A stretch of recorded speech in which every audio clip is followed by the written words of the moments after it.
अंतरराष्ट्रीय युवा विद्वान, जैन दर्शन में यूनिवर्सिटी टॉप व गोल्ड मेडलिस्ट, जैन सिद्धांत एवं न्याय विषयों को सरलता से समझाने वाले, यूएसए, इंग्लैंड, ऑस्ट्रेलिया आदि अनेक देशों में जैन धर्म की महती प्रभावना करने वाले, पंडित टोडरमल पुरस्कार, युवा विद्वत रत्न आदि अनेक पुरस्कारों से सम्मानित मूर्धन्य विद्वान डॉक्टर संजीव कुमार गोधा जयपुर द्वारा जानिए धर्म का मर्म। इस कार्यक्रम के प्रायोजक हैं श्रीमान वज्रसेन जैन, श्रीमती सुनीता जैन, श्रीमान शोभित जैन, श्रीमती सृष्टि जैन, आत्मार्थी श्वेता जैन और निर्ग्रंथ जैन, महावीर पीवीसी प्रोडक्ट्स, विश्वास नगर, दिल्ली। हरिहंत सिद्ध सूरी उपाध्याय साधु सर्व अर्थ के प्रकाशी मांगलिक उपकारी है, किनको स्वरूप जान राग क्यों भक्ति काय को नमाई स्मृति को धन्य धन्य ते नहीं ते काज सब आज पाए कर जोड़ बारे बारे वंदे नाम हमारी है, मंगल कल्याण सुख सो हम चाहते हैं, ओ मेरी ऐसी दशा जैसी तुम डाली है, ओ मेरी ऐसी दशा जैसी तुम डाली है, ओ मेरी ऐसी दशा जैसी तुम डाली है। क्षत्र चूड़ामणि नामक इस ग्रंथ में 8वें लंब को आधार बनाकर यहाँ घटना कल काफ़ी हमने पढ़ी है। बहुत ही सुंदर चर्चाएं सामने आई कि देखिए गायों को चुराकर जो लोग ले गए थे राजा दृढ़मित्र के नगर से, हेमाभा नगरी से, उन चोरों को पकड़ने के लिए जब जीवनधर कुमार वहां पहुंचे तो मालूम चला ये कोई और नहीं है, मेरे ही मित्र हैं। मित्रों के साथ में जब वे वापस आए तो मित्रों ने बहुत स्वागत किया। मित्रों के द्वारा इस प्रकार का स्वागत सत्कार देखकर जीवनधर कुमार को आश्चर्य हुआ कि दोस्त होकर के इतना स्वागत क्यों कर रहे हैं, कुछ तो बात है, कहीं ऐसा तो नहीं है कि मेरे राजा होने की खबर इन्हें लग गई हो। उन्होंने पद्मास्य नामक एक मित्र को साइड में किया और उससे पूछा कि क्या बात है, ये सब स्वागत सत्कार क्यों, तुम लोग यहाँ कैसे आ गए, तुम्हें मेरा कैसे पता लगा। तो फिर उन्होंने मित्रों ने कही कि भाई ऐसा हुआ था कि तुम्हारे चले जाने के बाद में हम तो बिल्कुल ऐसे बेजान हो गए। हमने भाभी से पूछा, पता लगा, कुछ आपकी खबर लगी, तो हम घोड़े बेचने वाले बनकर वहाँ से निकले और निकलते हुए जंगल में कहीं रुके तो वहाँ हमें एक माता दिख गई। कुछ चर्चा हुई, कुछ चर्चा चलने लगी। उसने पूछा तुम कौन हो, यहाँ कैसे आए हो इधर। तो हमने परिचय दिया कि हमारे एक जीवनधर नामक मित्र थे और काष्टांगार नामक राजा ने उनको मारने का प्रयास किया। इतना सुनते ही वो जो माता थी, वो स्त्री थी, वो बेहोश हो गई। जब वो बेहोश हो गई तो हमने पुनः पुनः उनसे कहा कि नहीं नहीं, जीवनधर कुमार को कुछ नहीं हुआ है, तुम चिंता मत करो। तो वो जागृत हुई और रोते रोते उसने पूरी कथा सुनाई। वो माता कोई और नहीं थी, वो जीवनधर कुमार की माँ थी, विजया रानी, जो शमशान में जन्म हुआ था। तो ये कथा जब पूरी सुन ली तो इन्हें पता लग गया कि भाई हमारे जो दोस्त हैं वे दोस्त कोई और नहीं, वे तो राजा हैं, राजपुरी नगरी के राजा हैं। तो उसी तरह से स्वागत सत्कार होने लगा। ये पूरी घटना उन दोस्तों ने जीवनधर कुमार को सुनाई। जीवनधर कुमार को दुख भी बहुत हुआ और प्रसन्नता भी हुई। प्रसन्नता ये जान करके हुई कि मेरी माता जिंदा है, पता ही नहीं था उनको। और दुख इस बात का हुआ कि जीवित होते हुए भी मैं आज तक कभी मिल नहीं सका, इस बात का दुख भी हुआ। ये सारी बातें होने के बाद उन्होंने अपनी माता से मिलने की तीव्र उत्कंठा जिज्ञासा व्यक्त की। यह बात 402 नंबर पेज से आगे बढ़ रही है। यहाँ से हम आगे बढ़ते हैं। 49 नंबर का श्लोक है। अत्वरिष्ट च तां दृष्टुम गौरवो गुरु गौरवः अम्बामदृष्ट पूर्वां च दृष्टुम को नाम नेच्छति। माता और पिता में है पूज्य बुद्धि जिनकी, ऐसा कुरुवंशी जीवंदर कुमार ने अपनी उस माता को देखने के लिए शीघ्रता की। निश्चय से ऐसा कौन पुरुष है जिसने नहीं देखा है पूर्व में, जिसको ऐसी माता को देखने के लिए इच्छा नहीं करता है, अर्थात इच्छा करता ही है। ये जगत का स्वरूप ही है। जिसने जन्म से अपनी माँ को नहीं देखा हो और अचानक माँ की खबर मिले तो माँ को देखने के लिए लालायित होता ही है। देखिए सरल अर्थ, गुरुजनों में पूज्य बुद्धि रखने वाले कुरुवंशी जीवंदर कुमार को पूर्व में कभी नहीं देखी गई माता श्री को देखने की अति तीव्र उत्कंठा जागृत हुई। वे उन्हें देखने के लिए शीघ्रता करने लगे। ये स्वाभाविक है। विचारशील मनुष्य पूर्व में कभी न देखी गई माँ को देखने की इच्छा करता ही है। ये सरल बातें सब जानते हैं। ये प्रीति है, होती है तो ऐसा होता ही है। विशेषार्थ, अपनी माता श्री के जीवित होने के समाचार से जीवंदर कुमार का मात्र स्नेह ही जागृत नहीं हुआ, अपितु उनसे मिलने की तीव्र उत्कंठा जागृत हुई। विवेकी जन सदैव ही अपनी पुण्यशीला माता के दर्शन की भावना रखते हैं और सदैव उत्सुक बने रहते हैं। फिर यदि उन्होंने अपनी माता को कभी न देखा हो तो उनकी उत्सुकता का कहना ही क्या। राग द्वेष के परस्पर संबंध के स्वरूप का स्पष्टीकरण देखिए। व्यसमारी मातरी स्नेहान मान्ये नान्य दशेषित है राग द्वेषादि तेनैव बलिष्ठेन ही बाध्यते। माननीय जीवंदर कुमार अपनी माता के स्नेह से अन्य सबको सर्वथा भूल गए। मानो एकदम ऐसी बात आ गई दिमाग में, माँ घूमने लगी कि जो सामने दिख रहे हैं ना सबको भूल गए। निश्चय से उस बलवान स्नेह के द्वारा ही राग द्वेष आदि विकार भाव नष्ट कर दिए जाते हैं। ये देखो किस किस तरह की बात कह दी इन्होंने। ये कह रहे हैं कषाय कषाय को काटती है।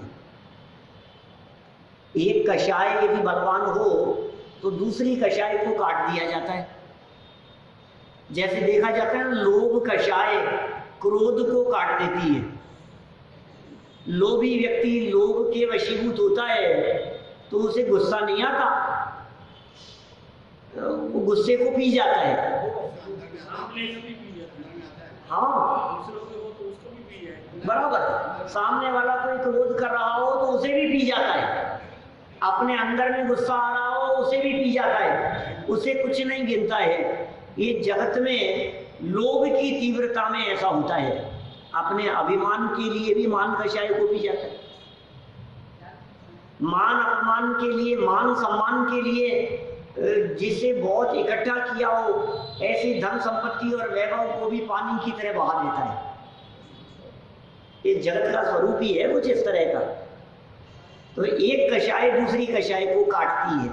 यहाँ ये कह रहे हैं जब तीव्र राग भाव, तीव्र स्नेह भाव विशेष जागृत होता है तो वो सामान्य स्नेह जिनके प्रति होता है उनको भूल जाता है।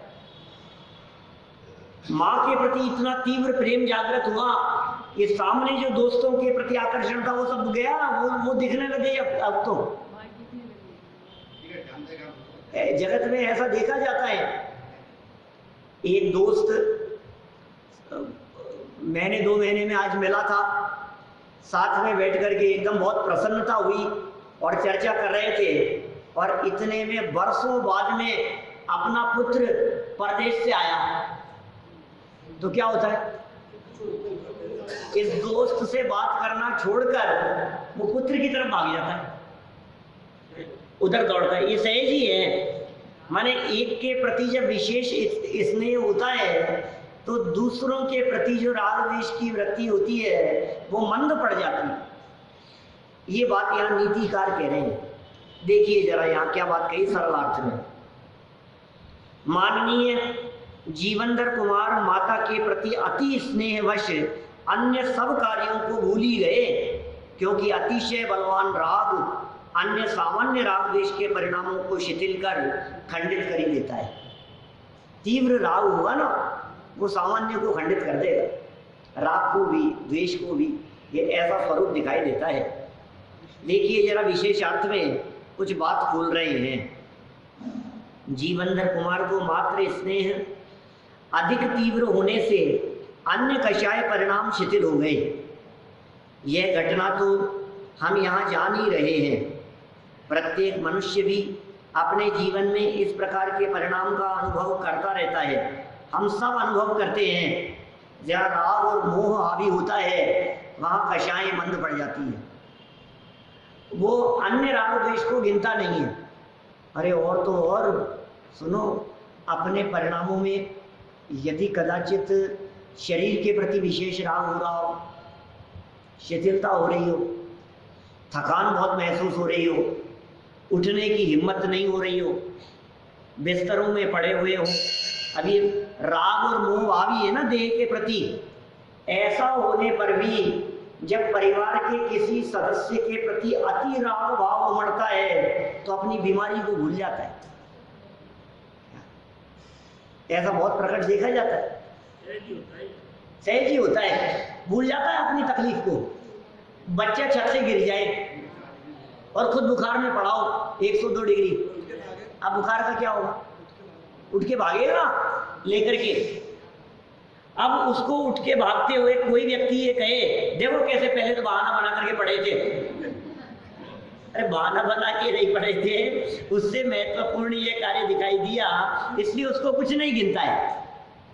देखने वाले लोग क्या कहें, बोलो ऑफिस से फोन आया कि साहब जरूरी काम है आ जाओ, तो आपने क्या कहा, आज तबीयत ठीक नहीं है, आज तो नहीं आ पाऊंगा, मैं रेस्ट कर रहा हूँ, मैं उठने तक की हिम्मत नहीं हो रही है।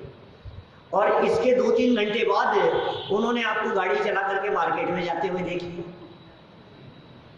बोलो आप क्या कहेंगे, लोग क्या कहेंगे, देखो कैसे बहाने बना रहा था, हमसे तो झूठ बोल रहा था। अरे भाई तुझे क्या कहें, पीछे से बच्चा सीढ़ियों में फिसल गया, उसे लेकर के पहले डॉक्टर के भागना पड़ा। बात तो सच्ची थी कि हम उठ नहीं पा रहे थे। माने एक राग परिणाम दूसरे राग परिणाम को किस तरह से काट देता है, ये जगत में प्रत्यक्ष अनुभव किया जाता है। हम लोग सब निरंतर इन बातों का अनुभव करते हैं। इतना ही नहीं, आगे देखो क्या कहते हैं, इतना ही नहीं, मोक्ष मार्ग प्रकाशक ग्रंथ में तीव्र कषाय के परिणाम को मंद कषाय उत्पन्न करके भी मोक्ष मार्ग में लगाने का उपदेश चरणानुयोग अनुसार बताया गया है। 8वें अध्याय में चरणानुयोग के व्याख्यान का विधान मोक्ष मार्ग प्रकाशक है। बात समझ में आई क्या? बहुत मार्मिक बात कहते हैं।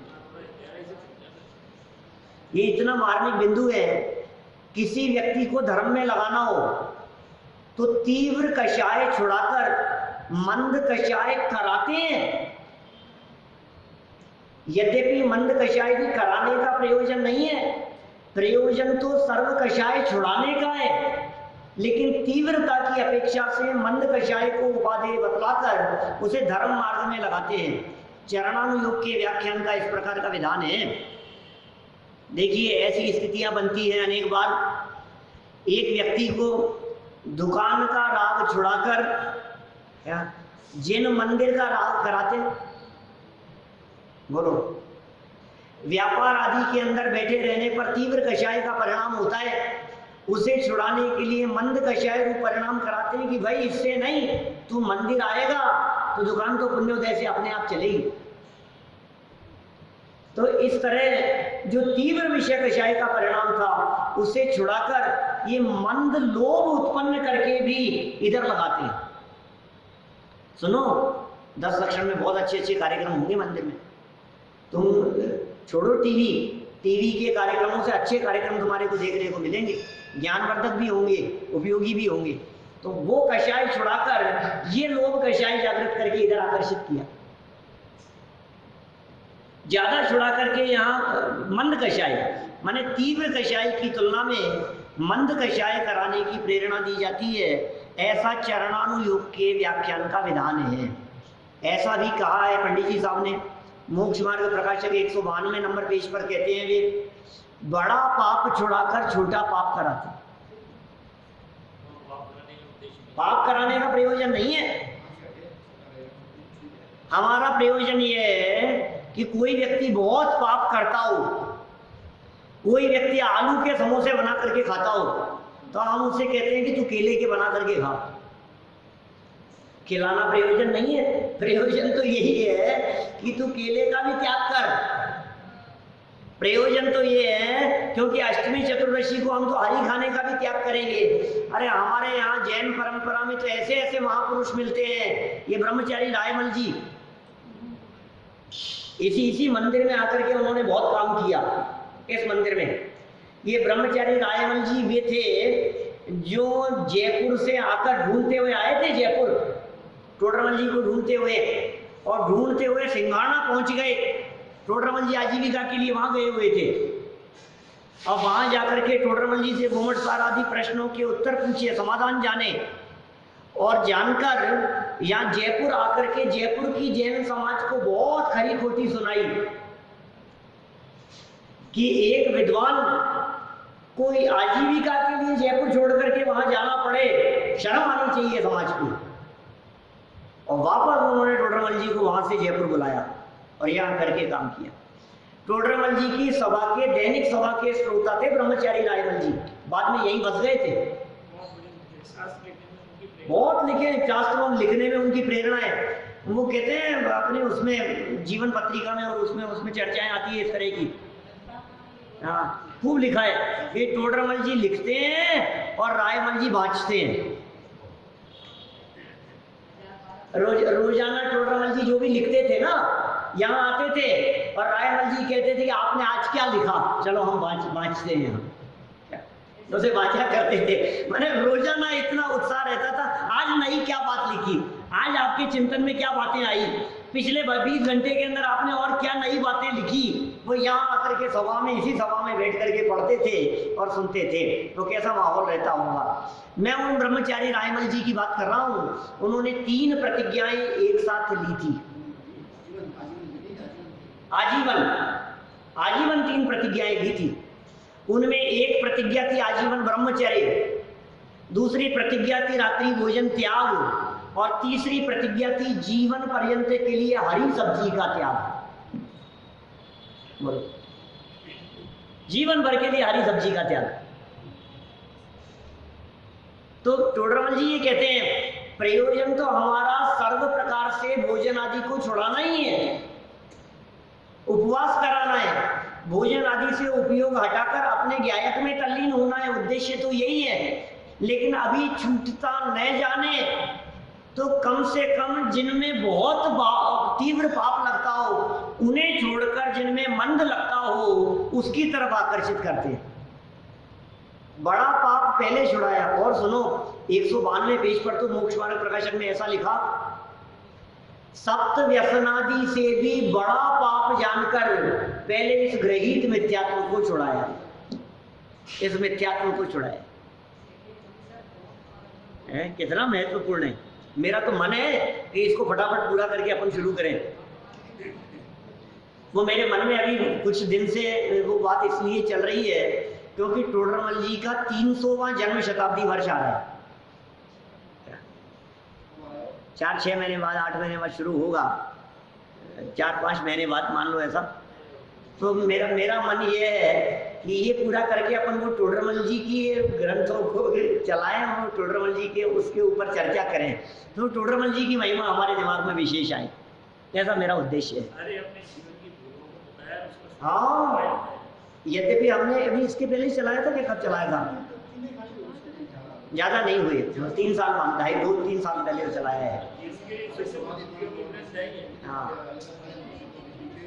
हमने इस सभा में 3 बार चला चुका सब नामदेव पंथ मोक्ष मार्ग प्रकाशन।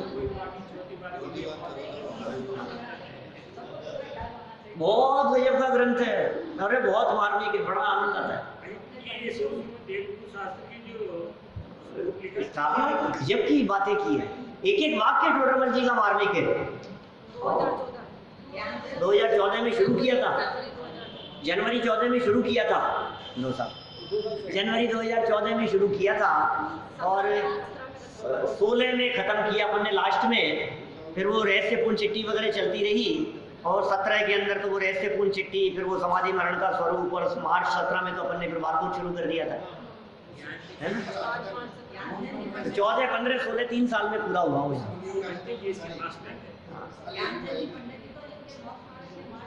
हाँ, बहुत बढ़िया। तो चलो, बात क्या चल रही थी अपनी, प्रयोजनभूत बात क्या है। उन्होंने कहा पहले बड़ा पाप छोड़, बाद में छोटा पाप छोड़ना। कोई व्यक्ति ये कहे कि मैं तो क्या कहते हैं आलू खाना छोड़ दिया मैंने, ये बहुत अच्छी बात है, मुझे लेकिन ये मांसाहार नहीं छूटता, कि मुझे बुद्धि तेरे में क्या कह रहा है। वो कहे पानी छान करके पीना शुरू कर दिया मैंने, लेकिन शराब नहीं छूटती मेरे से। अरे तो भाई तू पहले वो छोड़, पहले बड़ा पाप छोड़, बाद में छोटा पाप छूटेगा। क्या पहले मोटे मोटे पाप जिनके जीवन में छूटे हो, उनके माध्यम से बाद में फिर ये छोटे सूक्ष्म पाप ये तो धीरे धीरे छूटेंगे। ये तो भूमिका अनुसार छोड़ने तो सभी है। इसीलिए तो जब 5 पापों के त्याग की बात कहते हैं तो पहले स्थूल रूप से मोटा मोटा 5 पापों के त्याग की बात कहते हैं, जिसे अणुव्रत कहा गया है। फिर उसके बाद में सूक्ष्म रूप से त्याग की बात करके महाव्रत अंगीकार कराते। चरणानुयोग के व्याख्यान का इसी प्रकार का विधान है। ये चरणानुयोग की पद्धति है, इससे कोई छल ग्रहण नहीं करना। तीव्र कषाय छुड़ाकर मंद कषाय परिणाम कराते हैं। हम आपसे कहते हैं हमने टीवी छुड़ा करके भक्ति में लगाया, तो क्या भक्ति राग नहीं है क्या? हमने दूरदर्शन छुड़ाकर देवदर्शन में लगाया, तो क्या देवदर्शन राग भाव नहीं है क्या? ये करने योग्य है क्या? अटकने का स्थान तो नहीं है, बढ़ना तो इसके आगे है, प्रयोजन तो इससे ऊपर चलने का है। लेकिन क्या करें, अभी डायरेक्ट तुझे आत्मदर्शन की बात कहेंगे तो तू टीवी छोड़ करके आत्मदर्शन नहीं कर पाएगा। रास्ता तो यही है, पहले जिनेंद्र देव की शरण में आना पड़ेगा, फिर उनके बताए हुए मार्ग को सुनना पड़ेगा, समझना पड़ेगा, फिर समझ करके विकल्पात्मक भूमिका में उस तत्व का निर्णय करते हुए विकल्प टूटकर निर्विकल्प आत्मा की अनुभूति होगी। ये प्रक्रिया है। कहां से कहां चलना। अभी कोई व्यक्ति छोटे छोटे से लक्ष्य बनाए जाते हैं बड़े लक्ष्य हासिल करने के लिए, तो कितना सुंदर वाक्य इन्होंने कहा, तीव्र कषाय परिणाम को मंद कषाय उत्पन्न करके भी छुड़ाते हैं। परिणाम तीव्र कषाय का छोड़ो छोड़ो, ये ऐसे नहीं। सबसे पहले कहते हैं ना, त्रस हिंसा को त्याग व्रथा था वर्ण सहारे, चैनाला की लाइन है। त्रस हिंसा का त्याग कर पहले। तू कह रहा है मैं हरी सब्जी का त्याग कर रहा हूं और तेरे से त्रस हिंसा का तो त्याग है नहीं। तू चमड़े की चीज पहनने का तो त्याग करता नहीं है अभी, और तू कह रहा है कि मैं हरी सब्जी का त्याग करता हूं। तो पहले तो उसका त्याग कर, मद्य का त्याग कर, मांस का त्याग कर, मधु का त्याग कर, शहद का त्याग कर। जब तक ये मद्य मांस मधु का त्याग न हो तब तक ये अन्य चीजों का त्याग तुझे शोभता नहीं है। तो कितने सुंदर वाक्य यहाँ प्रयोग किए गए। ये पंडित जी का ही वाक्य है, चरणानुयोग के व्याख्यान का विधान वहीं से उठाया है ये वाक्य, कि मोक्ष मार्ग प्रकाशक ग्रंथ में तीव्र कषाय के परिणाम को मंद कषाय उत्पन्न करके भी मोक्ष मार्ग में लगाने का उपदेश चरणानुयोग में बताया गया। उद्देश्य क्या है? मोक्ष मार्ग में लगाना। मूल प्रयोजन तो ये है, मोक्ष मार्ग में लगाओ। तो कैसे लगाएं? अरे सुनो, ये प्रथमानुयोग का उपदेश भी इसीलिए है, कथा कहानियों के माध्यम से धर्म मार्ग में लगाना। उद्देश्य तो धर्म में लगाना है। ये कहानी क्यों सुना रहे हो साहब? ये इतनी लंबी जीवन भर की कहानी सुनाने का क्या प्रयोजन है? इस कहानी के भरोसे बैठे रहो, इस कहानी के भरोसे नए लोग जुड़े। ये अब मैं कहाँ कितने कितनी जगहों पर जाता हूँ, लोग मेरे से कहते हैं कि वो कहानी आगे कब चलेगी, अब नया नया प्रवचन कब आएगा, अब कब शुरू होगा। ये व्हाट्सएप पे सुनते हैं सैकड़ों लोग, सैकड़ों कह रहा हूँ, एक्चुअल में तो हजारों होंगे। सही बात तो ये है, इतने लोग। अभी कहाँ ग्वालियर गया तो वहाँ लोग कहने लग गए मेरे को, बम्बई गया तो वहाँ सुनते हैं, गुना गया तो वहाँ लोग कहने लग गए, जो आपका रेगुलर सुनते हैं वो व्हाट्सएप पर आता है देवी ध्वनि पर, वो रोजाना सुनते हैं। वो कहानी कब, उसका तो इंतजार ही रहता है हमारे को, ऐसा कहते हैं लोग। तो ये कहानी सो चल रही है, कहानी का आकर्षण रहता है और बताना है हमारे को तत्व, मूल प्रयोजन तो ये। हाँ, एक चैनल है देवी ध्वनि प्रसारण के नाम है। बहुत सारे ग्रुप हैं ऐसे, जिन ग्रुपों पर सिर्फ प्रवचन ही मेरे ही चलते हैं। ऐसे ऐसे ग्रुप बना रखे हैं लोगों ने, आपके उन्होंने प्रीति दीदी ने बना रखा है, बोलो आप। अलग ग्रुप बना रखा है, बड़े मंदिर में ये प्रवचन डालते हैं, वहां से प्रवचन उठाते हैं, वो अलग खुद के ग्रुप पर डालते हैं। पूरे उस ग्रुप के ऊपर और कुछ नहीं चलता है, सिर्फ प्रवचन ही चलते हैं।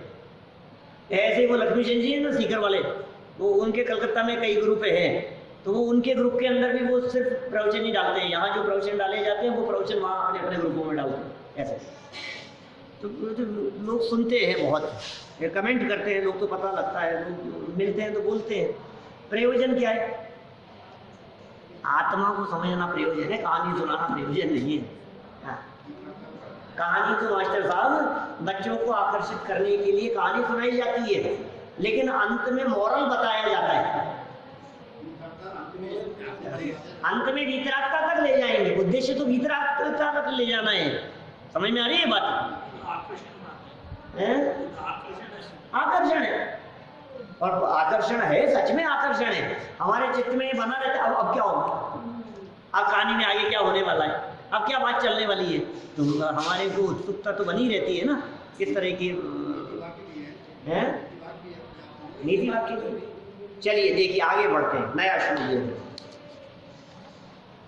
जीवनधर कुमार का विशिष्ट विवेक क्या कह रहे?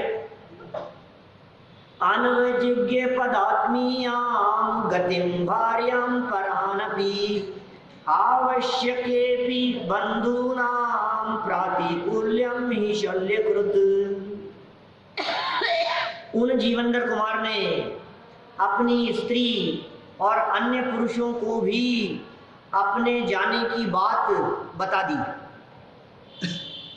अभी तो ये यहाँ शादी हुई थी ना, अभी राजा दृढ़मित्र की पुत्री से शादी हुई थी ना, और वहीं तो रह रहा है राजा दृढ़मित्र के यहाँ, हेमाबा नाम की नगरी में रह रहा है अभी, यहाँ वहीं आए हैं मित्र। अभी इसने क्या किया, जीवनधर कुमार ने अपने दोस्तों को भी कह दिया और अपनी पत्नी को भी कह दिया, सब लोगों को कह दिया कि भैया मैं तो जा रहा हूँ, वहां से मिलने जा रहा। इतना कृपा थी। निश्चय से आवश्यक कार्य में भी बंधुओं की प्रतिकूलता दुख देने वाली होती है। आवश्यक कार्य के लिए भी जा रहे हो वो भी प्रतिकूलता दुख देने वाली होती है। देखिए माताजी से मिलने जाने के पूर्व ही अपने निर्गमन का समाचार अपनी पत्नी कनकमाला, अन्य संबंधियों एवं प्रेमी जनों को जीवनधर कुमार ने स्वयं ही बता दिया, क्योंकि अति आवश्यक कार्य में भी अपने इष्ट मित्र लोगों की प्रतिकूलता अत्यंत दुखदायी होती है। देखो क्या कहना चाह रहे हैं आगे विशेष अर्थ में।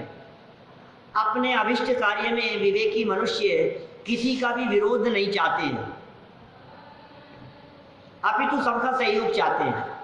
भाई मैं जा रहा हूं तो ऐसा नहीं कोई व्यक्ति विरोध करे, सबको बतला दो, पहले ही बतला दो, आप सबकी स्वीकृति ले लो, सबको कह दो मैं तो रुक नहीं पाऊंगा, मुझे जाना ही है, मुझे जाना ही पड़ेगा। कार्य नया तथा अत्यावश्यक हो तो भी अपने इष्ट मित्रों और संबंधियों से कार्य करने के पूर्व चर्चा वार्ता न करने से विरोध की संभावना रहती है। ये बहुत नीति की बात कह दी है इन्होंने। ऐसा होता है भाई साहब, कितना भी महत्वपूर्ण कार्य हो और यदि तुमने सहमति नहीं ली है तो विरोध का भाव आ जाता है। ऐसा होता है जगत में। हम लोग कोई काम करते हैं ना, तो हम काम करने के पहले बहुत विचार करते हैं कि इसके लिए किस किस को बताना है, किस किस से सहमति लेनी है, किसकी परमिशन लेनी है, किसकी जानकारी में ये बात डालनी है कि हम ऐसा कर रहे हैं। बहुत विचार करके कोई काम करते हैं कि भाई इस बात के बारे में दादा को पहले बता दें अपन कि हमारी ऐसी योजना है, हम ऐसा काम करने जा रहे हैं। तो बहुत विचार पूर्वक, नहीं तो क्या होता है फिर बाद में कहीं से कोई बात आए तो फिर उन्हें लगता है कि यार हमें तो बताते ही नहीं, पता नहीं अपने आप को क्या समझते, फिर इस तरह की बात हो जाती है। तो कहीं भी विरोध का वातावरण ना बने और कोई व्यक्ति विरोध ना करे, इसलिए अच्छी बात यह है कि आप अपने इष्ट मित्रों को, परिजनों को, खास लोगों को बता करके काम करो। आप मंदिर में कितना भी अच्छा से अच्छा काम करो, लेकिन पंचों की सहमति लेकर के करो। कितनी सी बात, सरल सी बात है, इसमें क्या है।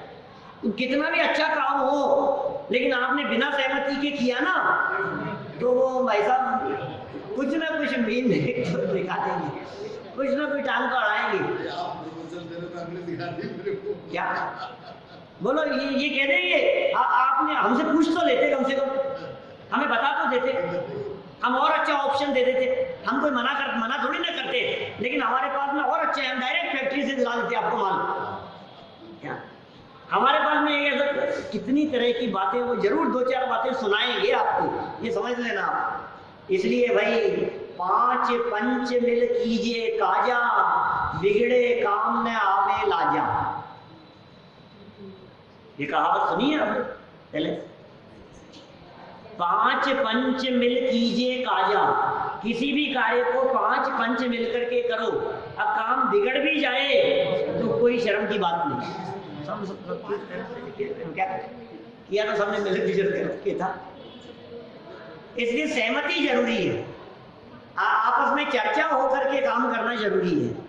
तो ये विशेष बात यहाँ कह रहे हैं, चाहे मंदिर का काम हो, समाज का काम हो, चाहे घर गृहस्थी का काम हो, चाहे लौकिक कार्य हो, चाहे यहाँ तक कि आपको अपने बच्चे का संबंध करना है, अपनी बच्ची का संबंध करना है, आपने देख लिया, आपने नक्की कर लिया, निर्णय कर लिया, सब कुछ हो गया, उसके बावजूद भी बहन भाई भतीजों को सबको बुला करके एक बार दिखाते हैं फॉर्मेलिटी के लिए।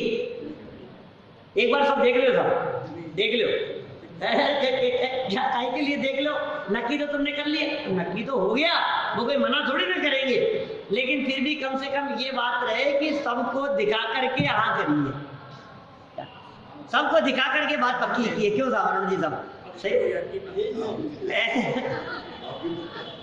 पक्ष में हो जाता है, मैं सबको हमने साथ में लेकर के काम किया, ये बात हो जाती है। ये जीवन दर तुम्हारी नीतियां सिखा रहे हैं भाई साहब, ये जीवन सिखा रहे हैं आपको काम कैसे करना चाहिए। हाँ और क्या है, अकेले करते हैं उनके सब खराब बिगड़ जाती है स्थिति। देखो जो भाग करके अकेले करे आए फिर उनकी स्थिति क्या होती है, फिर वो झगड़े विवाद की स्थितियां, फिर टूटने की, फिर कौन संभाले, कौन बोलो। यहाँ तो भी माता पिता है सहयोग करने वाले, तो कौन संभाले। तो इसलिए भाई सब, और देखो ये शादी विवाह के प्रसंगों में भी ये सबकी सहमति इसलिए जरूरी है कि सबकी निगाह में है ये बात कि हाँ भाई इनका इनके साथ में संबंध हुआ है।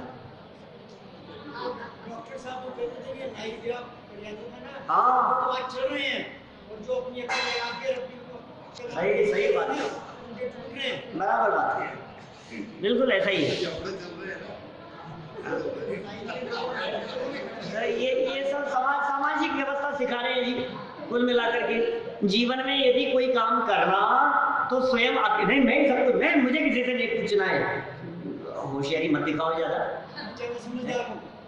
अपन ही ज्यादा समझदार है ऐसा नहीं, पूछने में क्या जाता है तुम्हारा।